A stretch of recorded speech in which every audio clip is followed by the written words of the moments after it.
Hello, this is Jim from Augusto Digital, and today I'm going to talk about how we can make LLM or AI agents more intelligent. We're going to go and understand how AI agents work and how we can take them from being smart to being very useful. In this demo, I'm going to start with a raw AI chat agent, and I'm going to progressively give it more items and tools, like memory, which will make it become contextual. We're going to add search, which allows it to become current, to get real life information. And lastly, we're going to add tools, which will give it our business information. So you'll see where it starts and how limited it can be, and we'll show how we can expand that to make it more useful for your organization or the things that you're doing for your home. So let me switch to our demo here. I'm in a tool called N8N. We use this at our organization for workflow, but it's a really good tool to showcase how AI agents work and as we add tools to see how valuable that can be. We've got a simple chat agent right now. That agent has a system prompt that says you're a helpful assistant. Please attempt to answer the question as best that you can. I'm currently using ChatGTP Mini 4.1. We can quickly change that to something a little bit more robust. We'll go to GPT-5 Mini. This demo doesn't necessarily matter for that, but it's fun to be able to see that you can change the different LLM models you're using. So to demonstrate how limited an agent can be and how much information is in a model, let's start with a really simple question. Who is the President of the United States? This question will hit our agent. It'll come back with information, and like any LLM, it should answer that. All right, you can see it says I don't have any real-time updates, but as of June 2024, that's when this LLM agent was trained. You can see that Joe Biden was the president. And it tells me that you can go, as of today, so it knows the current date, you can go check other sources. So right now we can tell our agent only has limited information about when the date it was trained. We either need to give it more information, go out to the White House and tell it that, or we've got to get some more ways for our agent to become more intelligent. I also want to validate really quickly is I'm going to ask it, what services does Augusto Digital provide? And again, this was trained in 2024, it may or may not actually have information on Augusto Digital. I could have asked it what sources were there. I did not. But one of the key ingredients that I want to share here is this LLM is limited to the information that was set at that time. All right, the agent came back and it wanted me to specify do you specify the company name Augusto Digital? If so, can you share their website? Common services of a digital agency.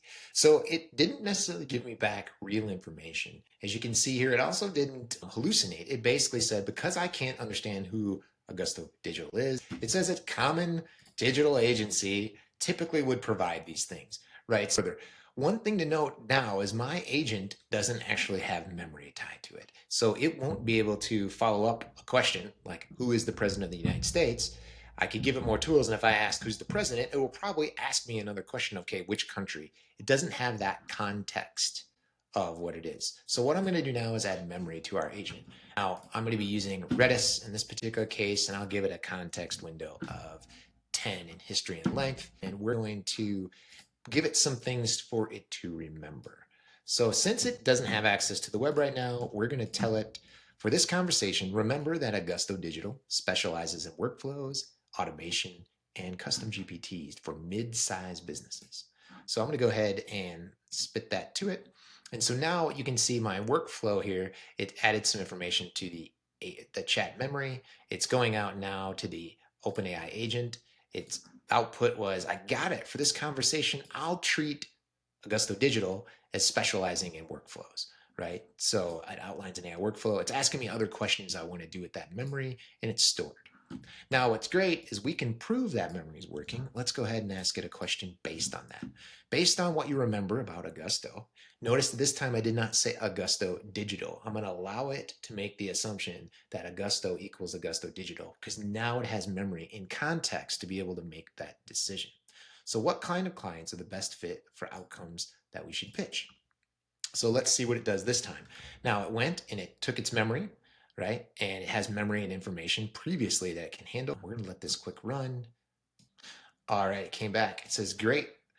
Using Augusto's digital focus, AI workflow, and automation and GPTs, so it spit back what was in memory, it says the best client fit profiles, mid-sized businesses, the tech stacks around HubSpot and Salesforce, any signals, got some red flags based on it. So it used all that information to come up with a pretty good enablement and context around what an AI agency that we talked about. And lastly, we can just do a quick memory check. Going back to prove it's there, I'm just going to say, what services did I say that Augusto Digital specializes in? Now, here you notice that it quickly went to memory. It did touch on the AI agent. It said that you said that we specialized in AI workflow and GPTs. So what we've done now is we've enhanced our agent with memory. It can remember our conversations. It can draw from information we've told it. It can actually help us be relevant in what we're doing. So next, what I want to do is allow our agent to become more relevant with new information. So I'm going to go ahead and add a tool that's going to let it search the web. This tool is actually called Searching NG.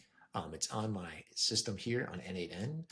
There's other tools. Again, I'm using this N8N as an example. This can be done with any other workflow tool or AI agent if you write one yourself, or if you're using tools from whether it's Azure or whether you're in AWS. Now, let's go back to what our original conversation was.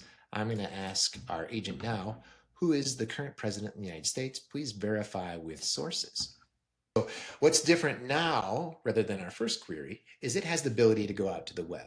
Really quick here, you can see it went to memory, it went to the AI agent, and it went to search. So you can see here, who is the current president of the United States? Please verify with sources. It searched the web twice here in this particular example.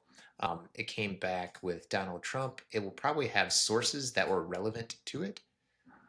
I can see Wikipedia in one of these examples here. The current president of the United States, starting on January 20th, is Donald Trump, and it gave the sources of the White House. So not only is it more intelligent with the information we gave it from memory, now we're stacking on information that's coming from the web. Let's continue down what we've done with Augusto. Find Augusto Digital's website and summarize the services listed there in 6 bullets.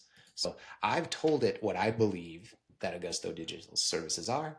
Now it's going to go out to the Augusto Digital website and it's going to pull those information from there.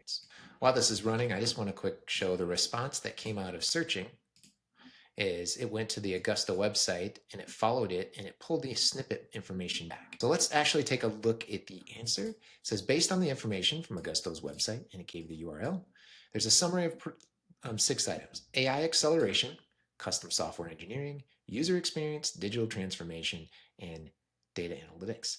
So I can provide more detail from specific pages if you asked it.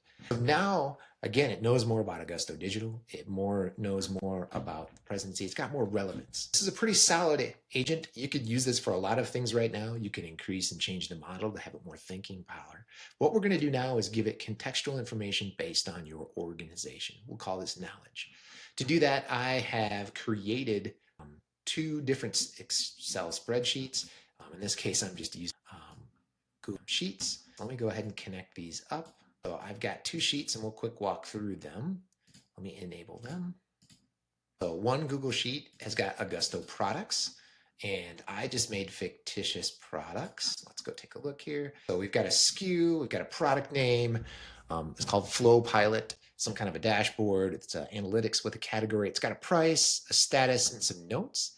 And then I also tied in kind of some sales information, Q2 sales, the SKUs sold from the Midwest, the units sold, and who the sales rep is. Our agent has the ability to reason with the LLM model. It's got memory, so it can remember previous answers. It can go out to search the web, and now I've given it company information around the Gusto products and our sales.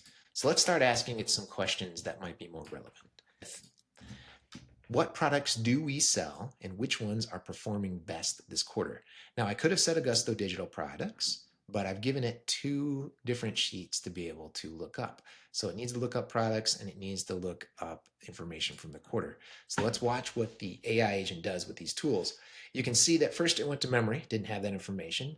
It went out to the products list and it also went to sales. So Augusto Digital sells the following products. Now, I did not ask it or tell it what products do we. It made the assumption I'm with Augusto Digital because I told it that earlier from memory.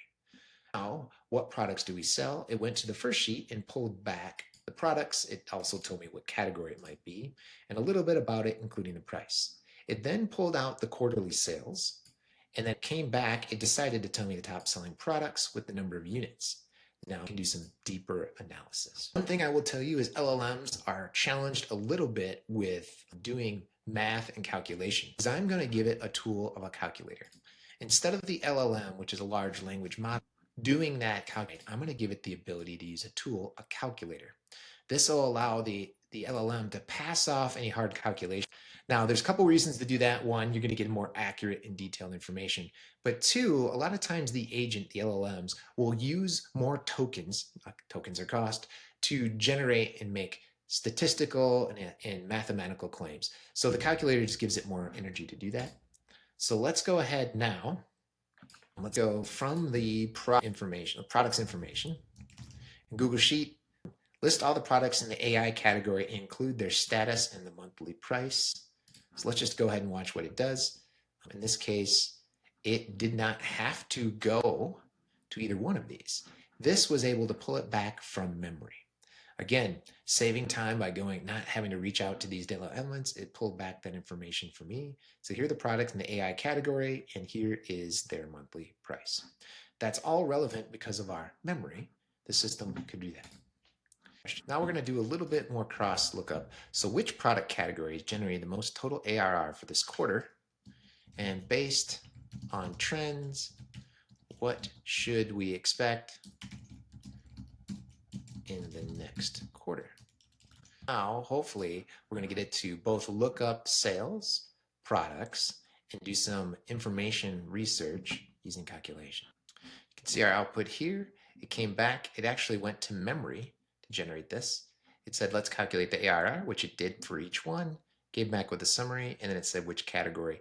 And then based on what we should expect for next quarter, it says automation products. And it used that information. Now, limited as it was, it did generate that. And lastly, it says focus on AI offerings for Q3. All right, for my last demo, I'm going to go ahead and add Q3 sales sheet. So similar information, I have Q2, Q3, and now we're going to ask it another question. All right, I'm going to do a question around which sales rep benefited the most in Q3 growth and what products contributed to that. Are there products we should remove, or let's just leave it at that, and let's let it do some calculations. So now what we should see is it's comparing the products versus the quarter. It already has Q2 sales in memory, and it's going to do this comparison for us. All right, let's take a look. Here's the analysis for Q3 sales growth by sales rep and products. Sales rep performance. Alex sold this many units. Jamie sold 155, and then it went down the list to see what they sold. And then calculating the ARR, you can see what it did here.